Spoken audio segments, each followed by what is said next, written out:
Hello everyone, welcome back to Recipe Wednesdays. I'm your host Marie, and this week's episode is going to yet again be another bit of a get real talk episode. So, because there's been a lot of things going on in the world right now, and the first thing I would like to say is Happy Pride, everybody. And the second thing I would like to say is I can't stay silent during what's going on right now. Anybody who watches these videos and knows me personally knows that I spend a lot of time doing activism in my life and trying to foster communities of diversity within our hometown community, our local community, but also other communities. I work at the Office of Diversity and Equity at my college, SUNY Geneseo, and I just want to take a minute to speak about the things that are going on in the world, because staying silent is staying complicit, especially when, like me, you are white and in a position of privilege that people of color do not have.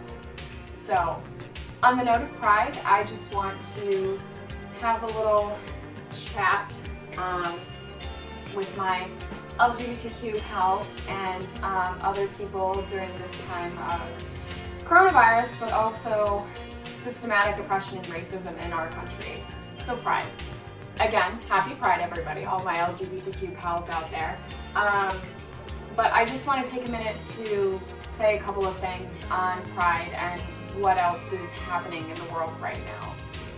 So to my LGBTQIA+ pals, just remember that Stonewall and Pride was built on the backs of people of color in our community, and it's really important that we remember to foster intersectionality in our community during this time, and also acknowledge the sacrifices that people of color have made for our community so we can have equality. I know personally, as a young white woman, if I were to ever go up to a police officer and stand up to them or stand in front of another person, even if I had my Pride t-shirt on, I know that they would not hurt me.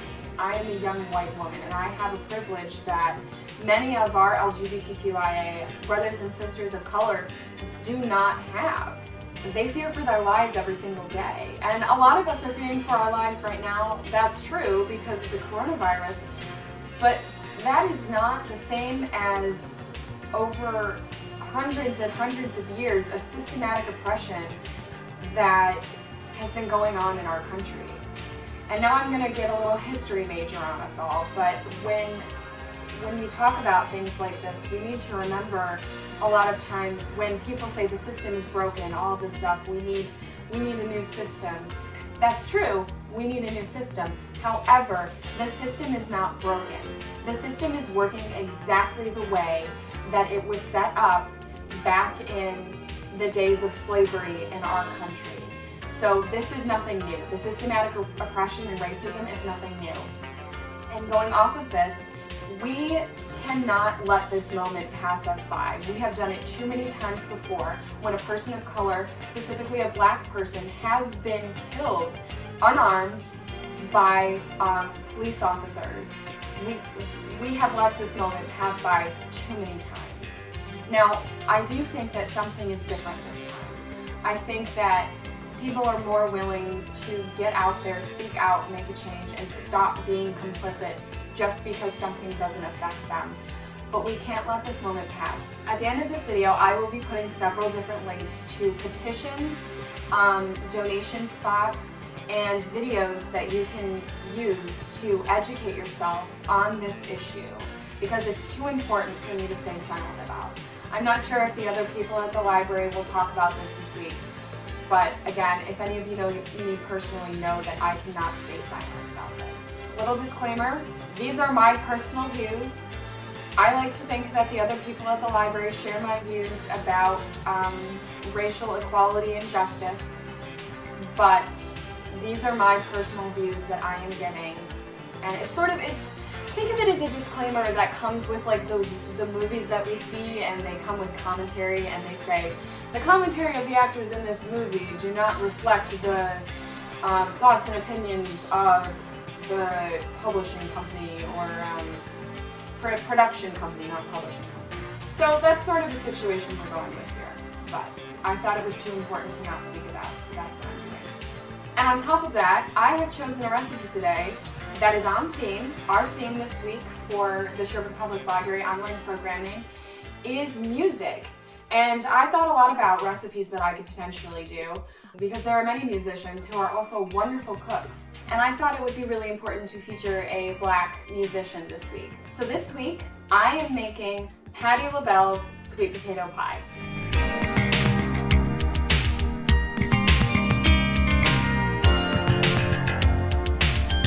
Okay, so before you start your pie, you are going to want to boil 2 or 3 large sweet potatoes. If you don't have that many sweet potatoes, you can always substitute some leftover pumpkin or leftover yams from Thanksgiving or anything like that. So you're going to want to boil those first and let them cool until you can handle them and peel them, and then you're going to want to peel them and put them aside in a large bowl. The next thing we're going to do is preheat the oven to 400 degrees Fahrenheit for the first bake of our pie. Now, if you want to make your own pie crust, that's totally fine. I just went with pre-made because we had some in our fridge, and I also have to go to work today because the library is back open for curbside service. Don't forget to look at the 4CLS catalog to see all the things that we have on our shelves. So I have to go back to work today, so I don't have a whole lot of time. So I really didn't have time to make my own pie crust today. So I just went with pre-made, which is totally fine. And the first thing you're going to do is actually with the pie crust. So once you've got your pie crust all laid out in a nice pie pan, you are just going to brush some melted butter on the bottom and around on the sides. I melted a whole stick of butter because you are going to need the rest of the melted butter later. But just use as much as you need for coating the bottom and the sides. Next, we are going to coat the pie crust with brown sugar. For the whole recipe, you are going to want 3/4 cup of brown sugar, and we are going to put the first 1/4 cup of the brown sugar and sprinkle it around on the pie crust. You want to try to coat as much as the bottom of your pie crust as you possibly can. If you get up the sides a little bit, that's fine too, but just make sure that you have a nice even layer of coating of brown sugar on the bottom. Once your oven is finished preheating to 400 degrees, you're going to put your pie crust that has the butter and the brown sugar on it in for 15 minutes. Now that our pie crust is in the oven for its first bake, the next thing we are going to do is make the filling. So you can do this with a mixer, but you guys know me, I like to do things by hand because I like to make things harder for myself. And I'm a history major and it makes me feel like I have some historical roots. So, first thing you're going to do is put your sweet potatoes into a large bowl. The next thing you're going to do is mash the heck out of them. Once you've got your sweet potatoes good and mashed, the next thing you're going to do is add the rest of your melted butter to the sweet potatoes. And then you are going to add 1/4 cup of half and half. Next, you are going to add 2 large beaten eggs. After the eggs, you are going to add in the rest of your brown sugar, and then you are going to put in a 1/2 cup of regular sugar. After that, you are going to put in 3/4 teaspoon of cinnamon. I might put in a whole teaspoon just because I love cinnamon. And lastly, you are going to put in a whole teaspoon of nutmeg. After you have all of those ingredients together in the bowl, you can either take your masher if you used one, or a whisk, or use the standing mixer that you've been using this whole time and mix up the rest of the ingredients.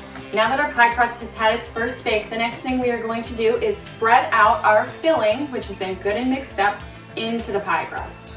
And then next we are going to put the pie crust back in the oven at 350 degrees for about probably an hour and a half.